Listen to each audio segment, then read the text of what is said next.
next speaker is Stephanie Meursing. Stephanie is currently a student at San Jose State University, working on a master's in geological sciences.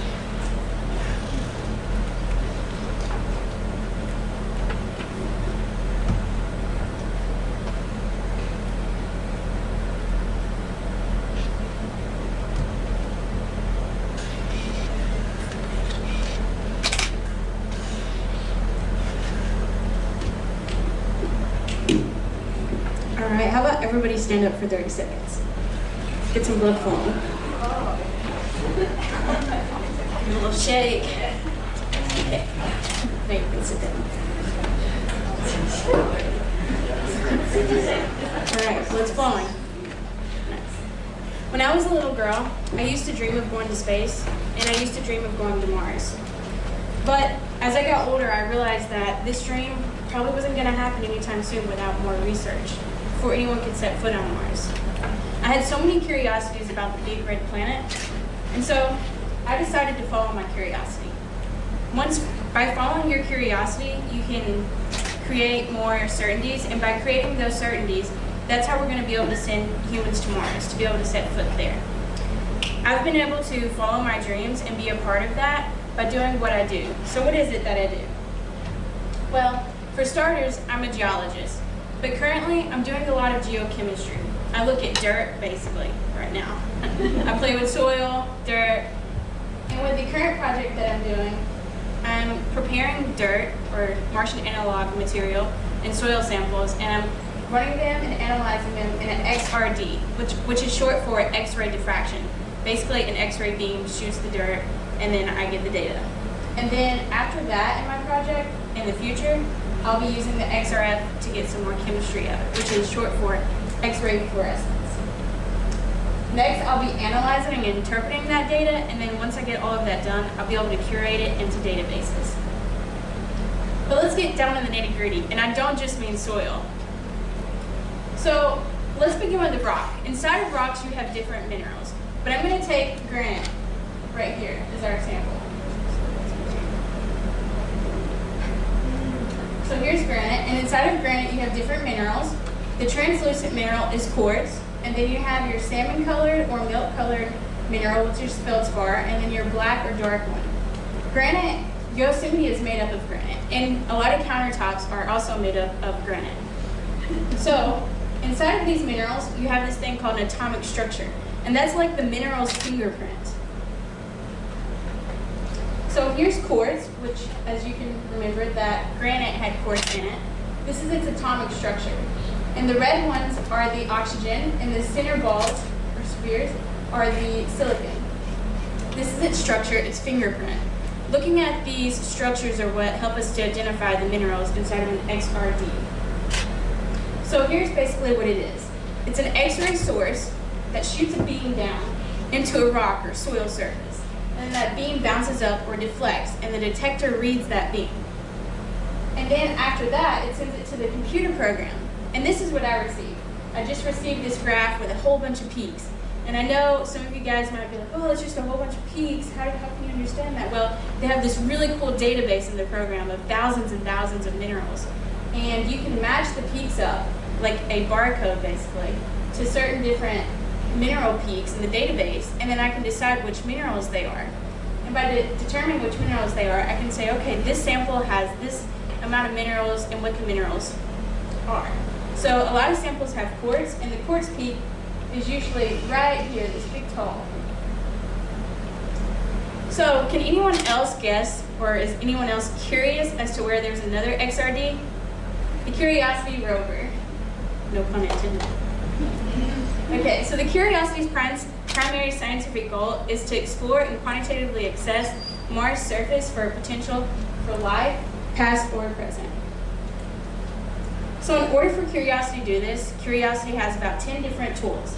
But the tool that I'm interested in today is the ChemMin, which is short for Chemistry and Mineralogy. Now ChemMin has an onboard XRD, and that's how I receive my data, or we receive our data. And the ChemMin, or the Curiosity rover, also has a drill, a scoop, brush, and sieves. So here's where it drills. Curiosity comes over and says, let me check and see if this soil is soft enough to drill in. So it does a little practice drill. And it's like, yeah, this is a good place. So then we come over here and he's like, this is gonna be my primary spot. Primary stake right there. Nice. So it drills, it's about half a pinky wide. And then it takes that and it scoops it up. Once it scoops it up, it drops it into the funnel you see here. So this is the sample holders that are in the XRD, and it has 5 standards. These standards are what calibrate the XRD. And then it has all of these here. These are for the dust or soil or dirt that it drops into it. And you can see that here. And this has a little shaker. I could say the name, it's called piezoelectric, but we won't go there. It has a little shaker inside of it, and it shakes the dirt into it. And while it's running, because it wants to randomly orient the samples, so it has the best chance of having a nice deflection of that X-ray beam. So here is how it is in the KinMin. You have your X-ray tube, and it shoots your X-ray beam into your sample holder, and on the Mylar, it produces this type of graph. Now this is a 2D graph, but if we take a cross-section of this, we can produce our 1D graph. Now these intensities match up with the darkness of the bands. So the darker the band, the higher the intensity. And that's how we can find the fingerprint of that sample. So Dave Blake, he's close to my mentor. I work with him some. He is actually the one who created KinMin. And so he followed his curiosities, and now thanks to him, we are able to compare Earth and Mars. So, based on soil data we received on Mars, similar soils and environments can be found here on Earth. And some of the Mars past environments that were present that we can now look at are volcanic areas, lake environments, deserts, and glaciated areas, which we can see those over here. But the one I'm most interested in is lake environments. So, I'm taking a look at Ridge Basin, California, and Gale Crater, Mars. Now, Ridge Basin, California is where my mentor went. He collected the samples there. And the reason why I'm looking at these 2 places is that both sites are a depositional lake environment, ancient. And then both sites have a good amount of clay samples. Ridge Basin is an accessible analog site because it's close to JPL, which is the Jet Propulsion Laboratory. And the Mars Science Laboratory team sometimes go to the Ridge Basin site as a training ground. So here's some really awesome pictures, by the way. This is Mount Sharp on Gale Crater. It's phenomenal. And then lake deposits at the base of Mount Sharp. And here's our lake layers, our old deposits. And then the KinMin on the Curiosity rover can soil sample close to that, and then we can tell what type of soil is there and what type of environment this was and different atmospheres and if water was present. So here's the site that I work on. So my mentor went here. This is a little bit north of Los Angeles, and he collected some samples. And here's the lake depositional layers right here.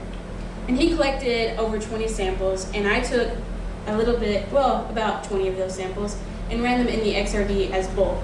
And then that produced some pretty cool stuff, and we selected 6 of those, and we took out the impurities, and now currently I am about to start running those 6 samples because they've been clay separated, so I can understand the different clays that are in it and match that up to the ones on Gale Crater and better understand the environment that those clays were produced on Mars. But why is this research important? Well, not only can it help us determine and understand past environments on Earth and Mars, it can help us determine where we want to put a habitat for future astronauts, and it can help us determine where the best place for plant growth is. Once you understand the soil a bit more, you'll know where the nutrients are, what minerals are present, and that'll help us figure out where we want plant growth, what astronauts want to eat, what will grow there the best. So, without further ado, I would like you guys to have some takeaways. Comparing and analyzing soils and Earth creates a better understanding of the environment and soils on Mars. And the Curiosity rover is being used to analyze soil and rocks on Mars to see if the key elements to life are present or have ever been present. As well as Curiosity also aims to study the Martian environment to prepare for a possible human mission there in the near future. And as the main takeaway, and what I want you to get away from not only this talk, but from all the talks, is that if you follow your curiosities, you can make more certainties. This is the only way that we'll be able to travel to Mars. And I have some acknowledgements.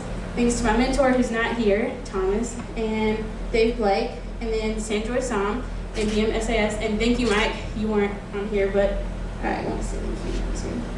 Okay, my husband here. I want to leave it at that.